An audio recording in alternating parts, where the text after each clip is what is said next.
All right, look, if you think you've heard the subprime mortgage story, you ain't heard nothing yet. Because what you're about to hear is both unbelievable and may represent the largest fraud ever perpetrated on the American consumer. 820,000 Americans have already lost their homes this year due to foreclosure by the big banks that caused the economic collapse with their predatory lending in the first place. It's true that some homeowners had it coming because they signed mortgages they couldn't possibly pay.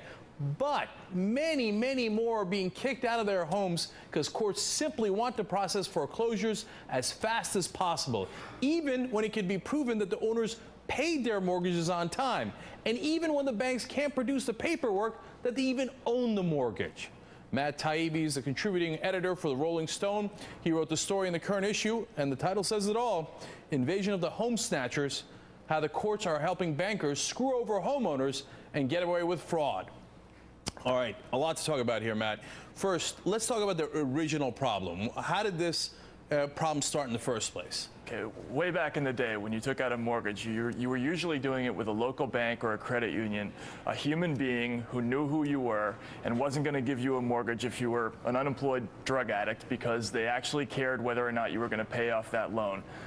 So that was where their credit risk was based. They weren't going to make money if you didn't have any income. So let me just stop you right there, because then that bank, since it's going to hold the mortgage, has all the incentive in the world to make it a good mortgage, right, so it gets paid back. Right. Okay. Right. So how did the system change? Two things happened. First, they invented this process called securitization, by which you can take not one mortgage, but a whole bunch of them, hundreds or thousands, put them in a big bucket, chop them up, and make them into securities.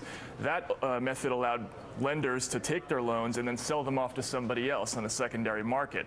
That was the first part of the problem. The second thing is they invented these fancy derivative tools like CDOs, collateralized debt obligations, that allowed them to take those buckets full of chopped up loans and divide them up into tiers where you had AAA ratings on what sometimes were entire buckets full of subprime loans. It's complicated, but the essence of it is you could take subprime loans and sell them off as AAA rated securities and AAA means credit risk almost zero. So you took something that's actually worth very, very little and you sold it as something that's worth a lot. So going to those graphics, the second one talked about how bad loans actually got them more money. Since their bank X is no longer keeping the mortgage and passing it off to bank Y, they have no downside, right? They're not keeping the mortgage. So that gives them an incentive to make as many mortgages as possible. But tell us why the worst loans actually got them better returns.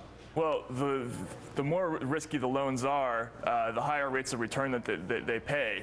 So that was the bottom part of these deals. That was called toxic waste, and that was sold out very quickly to investors. But the AAA portion of this is the key, is that you could take subprime loans and sprinkle some fancy math on them and turn them into AAA-rated bonds and sell them off to people like pension funds, foreign trade unions, sovereign wealth funds, and ultimately the taxpayer, you and me. This was a scam that involved taking stuff that was worth nothing and selling it off to investors all over the world who didn't know what it was. And it always, of course, comes back to us, and that was the third graphic where we're the suckers. Right. Whether it was the taxpayers at the end or the pensions that bought into it, thinking that it was safe, and here's the critical part, when the banks knew they weren't safe. Right. That's where the fraud comes in, right? Right, so of course. Now they go to foreclose on those fraudulent mortgages and commit a second layer of fraud. Tell us about that. Well, after these banks sold off these fraudulent loans, and again, just as you were saying, most of these banks knew that this stuff was actually going to blow up. They knew that, in some cases there was only 1% equity in these deals, that people didn't put down any money, or that there was no identification, or that half the people in the deals didn't have jobs or any real income. They were selling it off to all these people, and now what they're trying to do is foreclose on those properties so that they can, now they've dumped these loans off on somebody else, and they just want to get rid of these deals. They never did the paperwork after they sold them off to those people, because why bother? You've already committed fraud. You've already dumped it off on somebody else. Why keep up the paperwork? Legally, they had to. They had to legally pass the note from one person to the next each time they did a sale, but they just didn't do it. So they're incentivized now, if I've got this right, to make sure you foreclose as quickly as possible, because that means you can close up the fraudulent loans and be done with them. Right. So that gets rid of your fraud quicker, right? Is that the main essence of it? Yeah, that's part of it. There's another factor here that in some cases they actually don't have an incentive to work it out with the homeowner because they actually owe their investors the entire amount of your mortgage. So if you're only paying 70% of the mortgage in modification, they owe that other 30% out of their own pocket. So their incentive is not to work it out with you, but to foreclose as quickly as possible. And that's why they're rushing it through the courts as fast as they can. Now, if you read Matt's piece, it explains in detail how some of these mortgages, they don't have signatures. Some of them, the mortgages are made up. It's obvious that they're made up, right? There are amazing cases. I saw one case where the bank actually said, we are the owner and holder of the note, and we have lost the note and are unable to locate it. In the same page. How can that be possible? Of course it's not possible. So, Matt, here's the thing that drives, I think, a lot of people crazy, right? Mm-hmm. So we can see, you can see it, we can see it, it's obvious. That means the government can see it. Now, why is the government, as you explained throughout your piece, helping the bad guys instead of helping the people they're supposed to protect, the consumers? I think there are two reasons. On the local level, on the level of these judges, a lot of them are retired judges who just are simply not used to seeing this. Back when they were active judges in the day, they just didn't have these sorts of problems. They never saw securitized mortgages, so they're used to reflexively accepting the arguments of plaintiffs and banks. They're used to dealing with the idea that people owe money and they shouldn't be in their homes. So let's give a rubber stamp to the foreclosure. On another higher level, though, there's a bigger problem with all these mortgage-backed securities.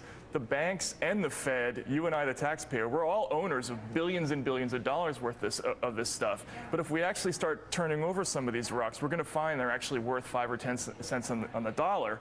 And if people actually start investigating, we may have another crash because there's all of these overinflated assets everywhere. We could have another crash, and then the Fed and the Treasury would have to say, oh, yeah, right, we were the suckers who signed on to this. Right. And we let them get away with it in the first place. Exactly. Right. We bought billions of dollars of this stuff from these people during the bailout, and we knew it was bad, and we bought it anyway. And they're never going to admit that. Real quick, last question for you. You're talking about fraud. Should some of these bankers get arrested? Absolutely. I mean, the only person who's gone to jail in this entire financial crisis was Bernie Madoff, right? But each one of these real estate deals was really a little Bernie Madoff. I mean, that's really what it was. They're all these little Ponzi schemes, each one of them. It's essentially the same kind of investor fraud, and nobody's gone to jail, and certainly somebody should. And I'll tell you why they didn't, because Bernie Madoff ripped off rich people. Right. And you don't want to do that. That'll get you in a lot of trouble. Right. You're up off a lot of little average consumers.